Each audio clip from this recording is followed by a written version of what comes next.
Allora attenzione, c'è un annuncio squalifica in questa batteria appena conclusa. Atleta in corsia 5, Mattias Soncin, Hydros, è stato squalificato per falsa partenza.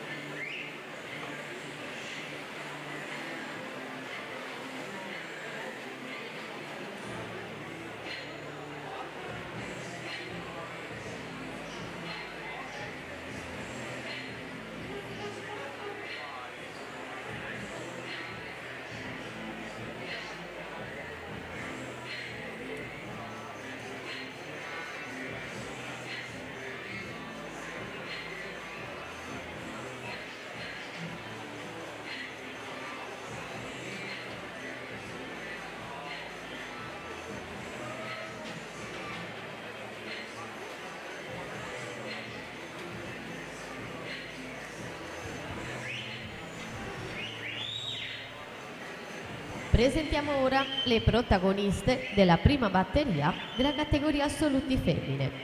In corsia 1 Elisa Piccoli, alla 2 Martina Tollot, alla 3 Elisa Libardi, in 4 Federica Pozzobon, in 5 Giulia Arfellini, in 6 Francesca Polo, alla 7 Sara Maragno, in 8 Anna Gerolini.